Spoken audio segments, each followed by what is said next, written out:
ರಾಜ್ಯದಲ್ಲಿ 22 ಕಡೆ ಎನ್ಐಎ ಅಧಿಕಾರಿಗಳ ಮೆಗಾ ಕಾರ್ಯಾಚರಣೆ ಇದು. ಸಿಲಿಕಾನ್ ಸಿಟಿಯಲ್ಲಿ 20 ಕಡೆ ದಾಳಿ ನಡೆಸಿ ಪರಿಶೀಲನೆ ನಡೆಸ್ತಾ ಇದ್ದಾರೆ. ವಿಧ್ವಂಸಕ ಚಟುವಟಿಕೆಗಳಿಗೆ ಸಂಚು ರೂಪಿಸ್ತಾ ಇದ್ದ ಮಾಹಿತಿ ಬಂದಂತಹ ಹಿನ್ನೆಲೆ ಈ ಮೆಗಾ ರೇಡ್ ಆಗಿದೆ. ಎಲ್ಲ ವಿಭಾಗದಲ್ಲಿಯೂ ದಾಳಿ ನಡೆಸಿ ಪರಿಶೀಲನೆ ನಡೆಸ್ತಾ ಇದ್ದಾರೆ. ಬಳ್ಳಾರಿ ನಗರದಲ್ಲೂ ಕೂಡ ಏಕಾಏಕಿ ಎನ್ಐಎ ದಾಳಿಯಾಗಿದೆ.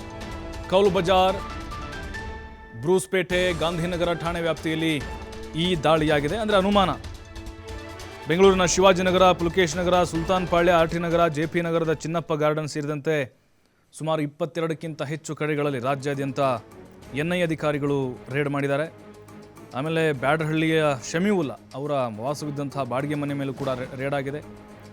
7 kg ಸೋಡಿಯಂ ನೈಟ್ರೇಟ್ ಕೂಡ ಅಲ್ಲಿ ಪತ್ತೆಯಾಗಿದೆಯಂತೆ. ಅಂದರೆ ಈ ಸ್ಫೋಟಕ ತಯಾರಿಕೆಗೆ ಬಳಸಲಾಗುವಂಥ ವಸ್ತುಗಳು ಕೂಡ ಪತ್ತೆಯಾಗಿದೆಯಂತೆ. ಬಳ್ಳಾರಿ ನಗರದಲ್ಲೂ ಕೂಡ ಎನ್ಐಎ ಏಕಾಏಕಿ ದಾಳಿಯನ್ನು ಮಾಡಿದೆ. ಕೌಲ್ ಬಜಾರ್, ಬ್ರೂಸ್ಪೇಟೆ, ಗಾಂಧಿನಗರ ಠಾಣಾ ವ್ಯಾಪ್ತಿಯಲ್ಲಿ ಈ ಒಂದು ಮೆಗಾ ಕಾರ್ಯಾಚರಣೆ ನಡೀತಾ ಇದೆ. ಈಗ ಕರ್ನಾಟಕ ಅಷ್ಟೇ ಅಲ್ಲ, ಜಾರ್ಖಂಡ್ನಲ್ಲೂ ಆಗಿದೆ, ಮಹಾರಾಷ್ಟ್ರದಲ್ಲೂ ಕೂಡ ಈ ಒಂದು ಎನ್ಐಎ ಅಧಿಕಾರಿಗಳು ದಾಳಿಯನ್ನು ಮಾಡಿದ್ದಾರೆ. ಅಂದರೆ ಕೆಲವೊಂದಿಷ್ಟು ಅನುಮಾನಗಳು ವ್ಯಕ್ತವಾದಾಗ ಮತ್ತು ಪೂರ್ವಾಪರವಾದಂಥ ಮಾಹಿತಿಗಳು ಎನ್ಐಎ ಅಧಿಕಾರಿಗಳಿಗೆ ಬಂದಾಗ ಕೆಲವೊಂದಿಷ್ಟು ಪ್ರದೇಶಗಳಲ್ಲಿ ಈ ಹಿಂದೆ ಕೂಡ ಸಣ್ಣ ಪುಟ್ಟ ಘರ್ಷಣೆಗಳು ನಡೆದಿದ್ವು. ಬಟ್ ಈಗ ಎನ್ಐಎ ಅಧಿಕಾರಿಗಳು ದಾಳಿ ಮಾಡಿರುವಂಥ ಹಿಂದಿನ ಉದ್ದೇಶ ವಿಧ್ವಂಸಕ ಕೃತ್ಯಗಳಿಗೆ ಸಂಚು ರೂಪಿಸಿದ್ರು ಅನ್ನುವಂಥ ಮಾಹಿತಿ ಅವ್ರಿಗೆ ಸಿಕ್ಕಿತ್ತು. ಹಾಗಾಗಿಯೇ ಈ ದಾಳಿಯಿಂದಾಗಿ ಅದೆಲ್ಲವೂ ಕೂಡ ಈಗ ಮುಂದಿನ ಅವರ ಪ್ಲ್ಯಾನ್ಗಳೆಲ್ಲವೂ ಕೂಡ ಬ್ರೇಕ್ ಹಾಕಿದಂತಾಗಿದೆ. ಎಲ್ಲ ವಿಭಾಗದಲ್ಲೂ ಕೂಡ ದಾಳಿ ನಡೆಸಿ ಎನ್ಐಎ ಅಧಿಕಾರಿಗಳು ಪರಿಶೀಲನೆ ನಡೆಸ್ತಾ ಇದ್ದಾರೆ. ಸುಲ್ತಾನ್ ಪಾಳ್ಯ, ಆರ್ಟಿ ನಗರ, ಶಿವಾಜಿನಗರ, ಬ್ಯಾಡರಹಳ್ಳಿ, ಕೆಲವೊಂದಿಷ್ಟು ಒಂದು 5 ರಿಂದ 6 ಪ್ರದೇಶಗಳ ಮೇಲೆ ಹದ್ದಿನ ಕಣ್ಣಿಟ್ಟಿದ್ರು ಎನ್ಐಎ ಅಧಿಕಾರಿಗಳು.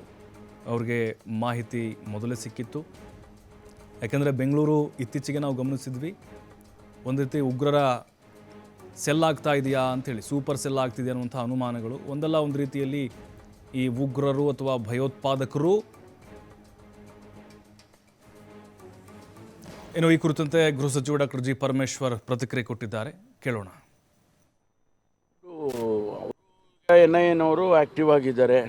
ಈಗ ಅವರಿಗೆ ಬೇರೆ ಬೇರೆ ರೀತಿಯಲ್ಲಿ ಮಾಹಿತಿಗಳು ಸಿಕ್ಕಿದಾಗೆಲ್ಲ ಬರ್ತಾರೆ. ಅವ್ರದ್ದು ಕಚೇರಿನೂ ಇಲ್ಲೇ ಇದೆಯಲ್ಲ, ಇಲ್ಲೇ ಅವರು ಸೌತಿಗೆ ಬೆಂಗಳೂರಿನಲ್ಲಿ ಒಂದು ಕಚೇರಿನೂ ಮಾಡಿದ್ದಾರೆ. ಅವರಿಗೆ ಏನೇನು ಮಾಹಿತಿ ಬರುತ್ತೋ ಅದು ನಮ್ಮ ಹತ್ರ ಕೆಲವು ಶೇರ್ ಮಾಡ್ತಾರೆ, ಕೆಲವು ಶೇರ್ ಮಾಡೋದಿಲ್ಲ. ಹಾಗಾಗಿ ಅವ್ರ ಕೆಲಸ ಅವ್ರು ಮಾಡ್ತಾರೆ. ಬೆಂಗಳೂರಲ್ಲಿ ಯಾವ ಥರದೊಂದು ಚಟುವಟಿಕೆಗಳು ಇರ್ಬೋದು, ಅದೇನು ಯಾವಾಗಲೂ ಕೂಡ ಸ್ಲೀಪರ್ ಸೆಲ್ಸ್ ಅಂತ ಹೇಳಿ ಐಡೆಂಟಿಫೈ ಮಾಡ್ತಾನೆ ಇರ್ತಾರೆ. ಯಾರಾದರೂ ಅವಾಗ ಇಲ್ಲಿ ಬಂದು ಇಲ್ಲಿ ಬೆಂಗಳೂರು ಚೆನ್ನಾಗಿದೆ ಅಂತೇಳಿ ಬೆಂಗಳೂರಲ್ಲಿ ಇದ್ಬಿಟ್ರೆ ಅಂಥವ್ರ ಮಾಹಿತಿ ಸಿಕ್ಕಿದಾಗ ಅವರು ಬಂದು ರೈಡ್ ಮಾಡಿ ಅವ್ರನ್ನ ಅರೆಸ್ಟ್ ಮಾಡೋ ಕೆಲಸ ಮಾಡ್ತಾರೆ. ಇಲ್ಲ, ಅವರು ಈಗ ಎನ್ಐಎನವರು ಆ್ಯಕ್ಟಿವ್ ಆಗಿದ್ದಾರೆ. ಈಗ ಅವರಿಗೆ ಬೇರೆ ಬೇರೆ ರೀತಿಯಲ್ಲಿ ಮಾಹಿತಿಗಳು ಸಿಕ್ಕಿದಾಗೆಲ್ಲ ಬರ್ತಾರೆ. ಅವ್ರದ್ದು ಕಚೇರಿನೂ ಇಲ್ಲೇ ಇದೆಯಲ್ಲ, ಇಲ್ಲೇ ಅವರು ಸೌತಿಗೆ ಬೆಂಗಳೂರಿನಲ್ಲಿ ಒಂದು ಕಚೇರಿನೂ ಮಾಡಿದ್ದಾರೆ. ಅವರಿಗೆ ಏನೇನು ಮಾಹಿತಿ ಬರುತ್ತೋ ಅದು ನಮ್ಮ ಹತ್ರ ಕೆಲವು ಶೇರ್ ಮಾಡ್ತಾರೆ, ಕೆಲವು ಶೇರ್ ಮಾಡೋದಿಲ್ಲ. ಹಾಗಾಗಿ ಅವ್ರ ಕೆಲಸ ಅವ್ರು ಮಾಡ್ತಾರೆ. ಬೆಂಗಳೂರಲ್ಲಿ ಯಾವ ಥರದೊಂದು ಚಟುವಟಿಕೆಗಳು ಇರ್ಬೋದು, ಅದೇನು ಯಾವಾಗಲೂ ಕೂಡ ಸ್ಲೀಪರ್ ಸೆಲ್ಸ್ ಅಂತ ಹೇಳಿ ಐಡೆಂಟಿಫೈ ಮಾಡ್ತಾನೆ ಇರ್ತಾರೆ. ಯಾರಾದರೂ ಅವಾಗ ಇಲ್ಲಿ ಬಂದು ಇಲ್ಲಿ ಬೆಂಗಳೂರು ಚೆನ್ನಾಗಿದೆ ಅಂತೇಳಿ ಬೆಂಗಳೂರಲ್ಲಿ ಇದ್ಬಿಟ್ರೆ ಅಂಥವ್ರ ಮಾಹಿತಿ ಸಿಕ್ಕಿದಾಗ ಅವರು ಬಂದು ರೈಡ್ ಮಾಡಿ ಅವ್ರನ್ನ ಅರೆಸ್ಟ್ ಮಾಡೋ ಕೆಲಸ ಮಾಡ್ತಾರೆ.